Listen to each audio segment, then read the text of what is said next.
What up, everybody? It's Ponter here, and today we've got a special video. This is going to be a match mode played on Hometown, a 5v5, and this was played recently in May, I believe. A late May game. And again, it's a match mode. We'll wait for the teams to form, and this one is going to be special for a few reasons. First of all, get ready just for some massive, uncontrollable esports. There's going to be a lot of esports in this game. It's one of the best ones I've seen in a while. It's up there with that Riviera game that I posted a little while ago that was really close. And I'm going to do this for a few reasons. We're going to be talking about the metas and the patch, because that's kind of at the top of my mind these days. I'm also going to talk about comparing an ad hoc team, which this is going to be two ad hoc teams versus each other. Compare that to what we would know as a clan war team, or an actual team, let's say, like one where you're in an actual team with a captain, blah blah blah. So we're going to be talking about that and the current balance, what role combinations work, and also how strategies that are optimal can fail sometimes. Because that's a really important concept that I don't think a lot of people understand. That, yes, yeah, and we should have a Polish voice chat. That's Kikapu's idea. Yeah, there is a meta with this is the optimal strategy, but that doesn't always mean you're going to win 100% of the time if you're doing the optimal strategy. And we'll talk about that. We'll see that as an example. And just as you know, it's going to be a good game, this one in particular, when there is 8 minutes of planning. And you can see we're planning here in chat because not all of us are in the VC. I still can't hear comms in game for some reason, or it's on and off for me. Most of these guys don't speak English, or like never do, but it's me and Kika are in a VC. Elian is communicating with Muku via text, and what we're thinking of is the classic, do we do a full airbang? Do we start with mediums? And just as we're waiting for that, we'll identify our teammates here. So yeah, Elian is going to be on air. Kikapu is on inf. Muku, who I actually don't know.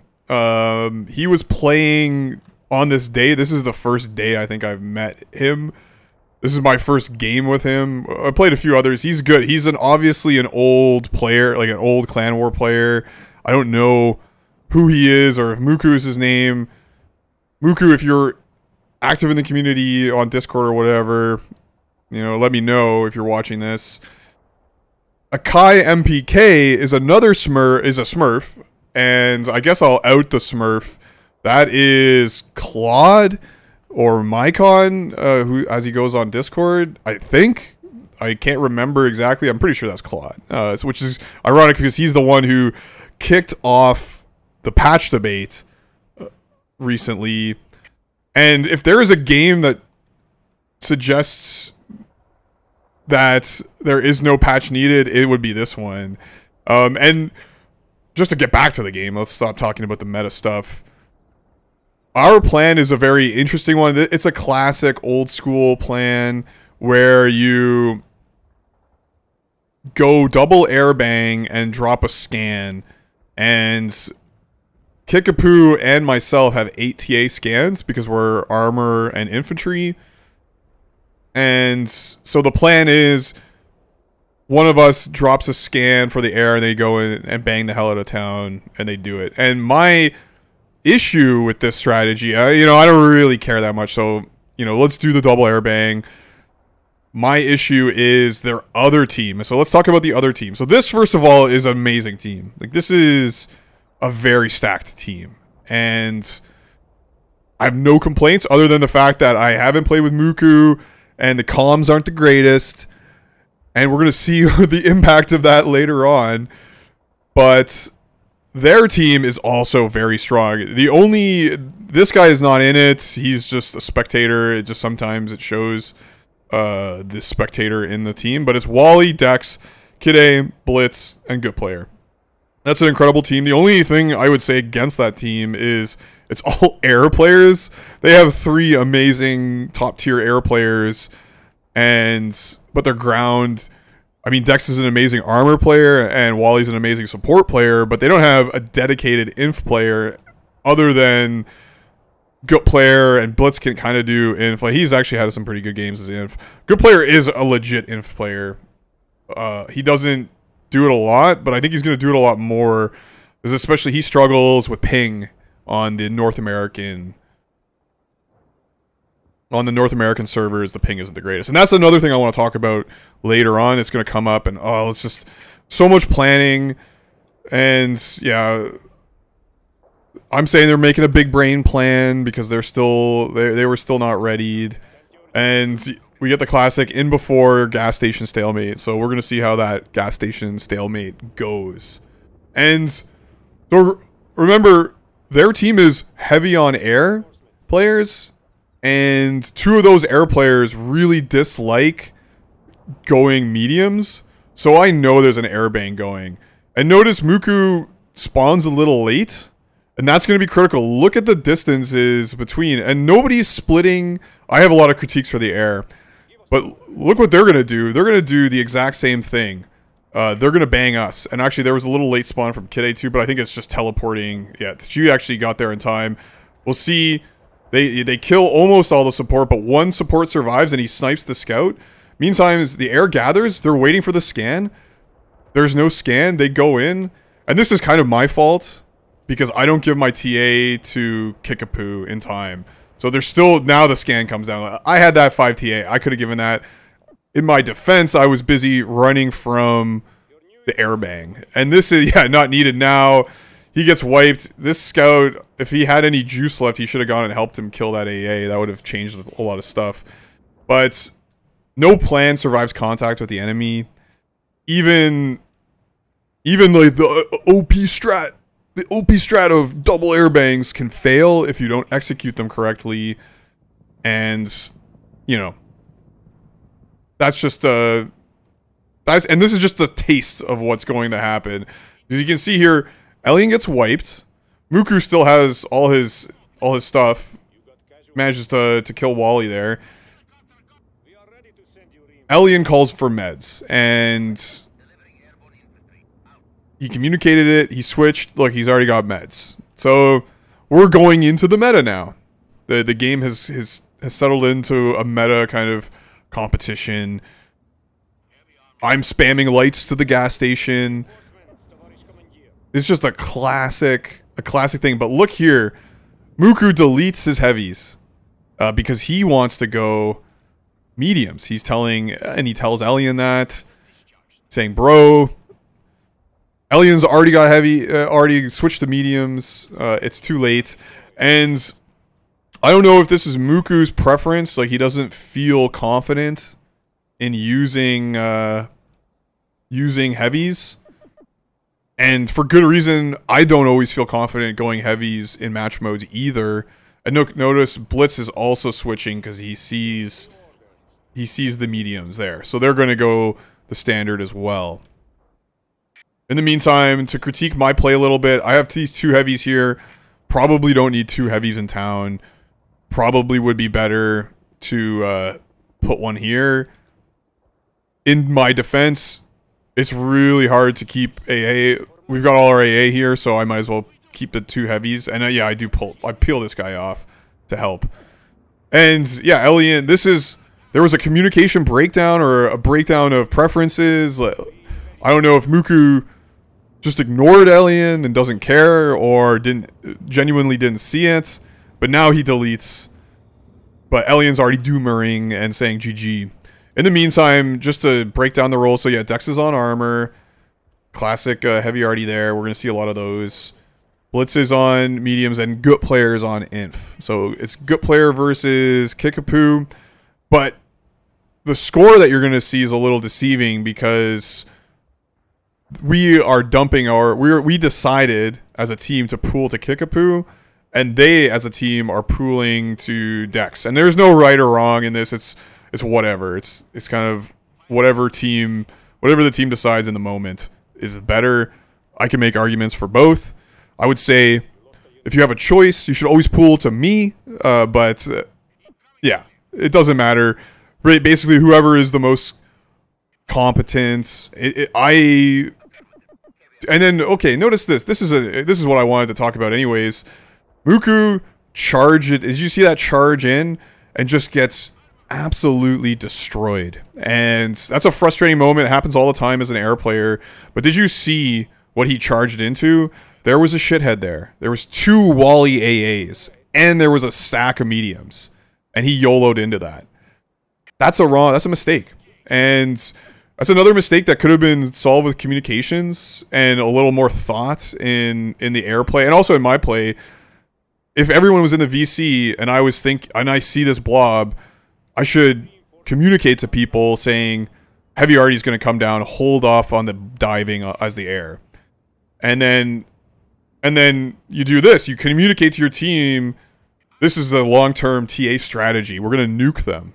And this is a correct call by him because he sees we're losing the game at gas station.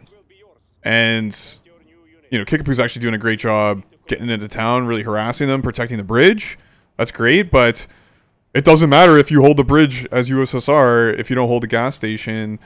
And so we collectively agree. I hope we communicate this properly and don't fuck this up. But that's going to be the long-term strategy for our team. And so we have a few minutes to save for TA. We've kind of failed. We failed in the early game. We're failing in the mid game. And now we're making a new strategy to go into mid to late game.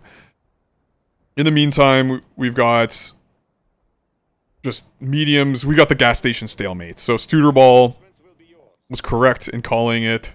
This is the gas station stalemate. So much fun.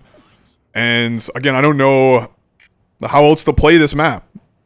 You know, you can do, especially from the USSR side, you don't really have a lot of options other than dealing with the gas station stalemate. And Kickapoo he's kind of traumatized by recent games, so he's very much committing to the sawmill. The sawmill is like a fortress in this round. And again, Muku is charging. What is he doing? He's charging a Wally AA, covered by shitheads and mediums, and he's got more AA cleaning him up because, you know, Wally's always going to have another AA supporting him. And again, you can't really dive on this in this game anymore. And then he complains air is not playable anymore. And there's a few issues. So again, there's Wally, there's a medium air player, there's supporting inf. He complains about non-responsive. So yeah, if you're not in North America, you're probably not going to get the best ping on these ones. But I disagree that air is not completely playable. You just have to play very strategically. You have to play with a support role almost. You have to be a supportive mindset. And you have to be a lot more conservative. You can't play it like you play a pub, which is, I'm just going to dive as soon as I get choppers every time. Like, if you watch players like Kide and Elian and Gut player play air, it's very conservative, especially Elian. He does not diving all the time unless he knows he's going to win. And you need to work with your team to always be in the right place at the right time. You can't just be playing solo and diving whenever you like. But you have to also be ready to sacrifice choppers. You can't play like a complete pussy. So notice here, he dives. He's gonna die a lot, but he helps with the cap. So that's why you want to make that move. And notice this. I love this out of Dexter. This is such an old school move. It's a little late, I would say. They should have done this a long time ago. But the fuel air bomb in town on hometown, it just brings a smile to my face to see that strategy still being gone. I'm soloing this tank because I wanted to kill that stupid star AA. I hate that star AA. I didn't realize he had a freaking star repair tank right there. I thought I could have just cracked off a couple shots and I was going to lose that tank anyways. That's why I sacked it. And I'm also cleverly distracting you guys from that mistake by talking about the fuel air bomb. But it used to be, in these games, you would do a fuel air bomb kind of day in the first few minutes. After you get your first drops down, you just fab town and start pushing. Especially if you want to do the dirty poking bridge strat, it's good to just blow these buildings. It just makes it a lot harder for USSR to defend the poking bridge strat. And we've got more drops coming down, and we've managed to stabilize the gas station for but a moment. They're pushing us immediately. Dex has a heavy and a light already going, and they're poking the bridge simultaneously. And I'm kind of out of position there to stop it. In this game, again, split air might be also helpful because you know you're not going to be able to put. I would never push this because there's a Wally Star AA. There's a medium air right there. All you need is a couple choppers here just to kill the pokes, just so to prevent the cap, and that's all you need your air here for. And then you want another, another chopper here to throw missiles into that or to kill the lights. And remember how we were pooling to kick for the TA? And I love this. Like Kickapoo just drops a heavy arty, and then he says he needs 16. We interpreted that as he only has 16 TA, and we were just totally doomer at this point. And again, this is another miscommunication because we're playing, we're microing, and we're trying to talk to people via text. But Kickapoo does have more than 16 TA. But he could have dropped a nuke now, but... And notice this. Elian, he's going crazy. He's that's not a meta, guys. He's going double air in the face of mediums. But this is just the beginning of the unmeta strategy. So we are going to go double heavy air at this moment. Oh, that's so tragic. And once again, Muku, like, this is a mistake. But in his defense, it actually, well, it doesn't work very well. He does manage. Is he going to manage to kill that tank? No. He does damage them a little bit, but you know there's a nuke coming down, man. Why are you dying at the gas? But thankfully, Elian also switched, and fucking Wally saved both his heavy anti-air there, hiding in the crest. But we're saying fuck gas for the moment. We are going in to town. Also, I get some TA, I blow the bridge, and we're gonna see a dirty air-to-air strike here in a moment. Let's see, is it gonna hit? Oh, it's satisfying. It's very satisfying. And in the meantime, I'm doing drops on the flanks. Because I know they're getting sucked into town now. They're probably gonna nuke us. And I just wanted to pull away attention from the town. And once again, look at this Star AA. You know it's there shooting at you. You gotta go and kill that first. But whatever. A lot of times when I play air and I see this, I will sacrifice everything just to kill the Star AA. Like, I'll let a set of choppers get wiped. But our nuke strategy has worked, kind of. We've basically made things even again. But notice this is the true esports here. And Elian did this of his own volition. Nobody told him this was his idea. He's going armor. And again, that is big brain, but also small brain in that that's not meta, guys. You don't go double armor versus double air. But, well, let's see how that unfolds. And Elian can explain himself, his own reasoning behind this. Also, look at this sniper, Lucky. He's just going to get irradiated, though. Elian knows we have a lot of ground to cover. We've got 3 places we could potentially push. And they are still mediums.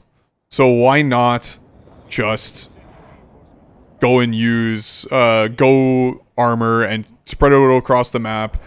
And I'm leaning into the strategy. As soon as I saw that, I'm like, that's a great idea.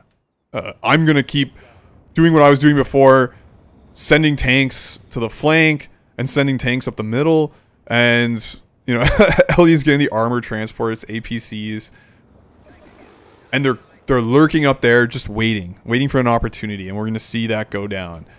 In the meantime, I'm gonna do my own drops. Just desperate situation. That nuke killed the bridge, which is another good reason to nuke there. A lot of people drop the nuke way back here to really fuck up the spawn, but if you want to blow the bridge, that's even better. Kai is making the right move and just decapping it. That's great. That's reducing the burn a little bit. This airdrop light tank is such a mistake. I didn't know their whole team was going to collapse back here and fuck it up, but I'm just going to give them a free decap. You know, so tragic. That's why you guys don't drop on the points, guys. Lesson learned. The only thing, in my defense, decapping that continuously prevents them from forwarding it, and it forces them to send guys over here where we have a better chance at killing them. In the meantime, yeah, we're really feeling the no medium air. It's kind of why you need a medium air. It's to prevent this kind of stuff. And more combos from them. And notice here, this got cleared, and this was Kickapoo. Kickapoo dropped the clusters when he saw Elian pushing down there. And this is what, I guess, if you have very good players who just have good game sense and are paying attention, you don't need amazing comms. You can kind of read each other's minds. And we'll actually see a few examples of that later on, of just mind reading going on where there was no communication to do certain things. But decapping the dam is very important for a few reasons. First reason is it gives you a tick advantage. Second reason, it's really far away from everything else, and it pulls attention away. If you notice, the infantry spawned over there. There's a whole air player over there, and it's allows us to go out and attack other places. So I'm spamming lights into town. Elian and myself are spamming lights to the flank as well.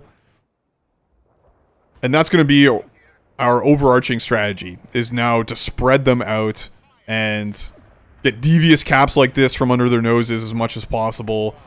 Doing more drops over here, or I guess cluster drops over here for these guys. The luckiest medium arty. Ugh, so annoying. Can't believe that's still alive. And capping stuff. It's frustrating. And, oh, not so lucky support. Man, I didn't even notice that he's got a ranked up sniper like that. Oof. Got a couple ranked up snipers. Yeah, good player not having the greatest game against Kickapoo. Especially, nothing's more dangerous than a fed Kickapoo. It's brutal. And now, watch this. Watch this, everybody. Oh, medium air. It's so OP. It's ruining games, guys. Like, we just got a cap from under their noses. Even though Blitz perfectly microed those, he's keeping them still so they get better accuracy. They just can't kill shit in time. And that's a mistake out of Blitz for not switching off of mediums. As soon as you see, and this is why I like 5v5s to some extent, they really punish teams who aren't paying attention and who just think, I'm just going to stay this, oh, I had to switch once, I'm just going to stay this role forever, I'm not going to watch what the other team is doing. So really weak teams full of big noobs who've never seen a match mode before, get tripped up a lot more in a 5v5 situation, because a good team with some, smart players can switch up and flip things on their head and really change the matchup immediately. And medium air is not a good count. All Blitz had to do was, switch to heavies, and this probably wouldn't have worked so well. But notice, we're just doing drops everywhere. We're doing collaborative drops. I'm dropping and Elian's dropping at the same time. We're YOLOing into town. Kickapoo's decapping town. We're chopping it up over here. They're doing the correct thing of pressuring Sawmill. But in the meantime, we're just throwing tons of units. And look, we got 3 players here denying this cap. And I'm parking a heavy there to really force them to either spend some TA or to send the air to go and kill me. Because you can't really just chip away at a heavy tank with just about anything. And in the meantime, look, Elian and myself are splitting the difference here, both dropping. Elian's got lights up going up here, so the double armor really helps you. We're pushing in all directions. And you get cheaper, you don't get as cheap para drops, and look, Kidde's just struggling to kill me. You get cheaper tanks and paras as everybody else's double armor, so you can drop a lot more variety of units. As Inf is kind of constrained to just doing para drops, and in these last minute, you're going to be waiting on your cooldown probably. So having the armor players do all the drops is sometimes better. So we get the decap there, and we're going for... I'm pissed. I'm so fucking slow here. But we get the decap. They still haven't capped this. Oh, the precision already. I didn't notice that. It was too late though. But we just push it over in the last second because of this decap, and you know, that's a 0.7 victory. That's a really close game. Nobody can cope about the teams on this one. Dex is I see this pre-cope already going. GG, I guess. I would be pissed too if I lose by 0.7. But that's a GG, and that shows you. Okay, the game is still really competitive. The metas, even though it's kind of set in stone, you can still change it. You know, this is a double armor team that won. So, and it's just on players to change the strategy in the game. And so yeah, that's a GG. I'm going to get some more match modes. I have another one on this map I'm going to do, again showing a unique strategy, and this one is actually from the gold guys. So we're gonna have a gold game coming up next, and I'm just want to get away from the patch discourse.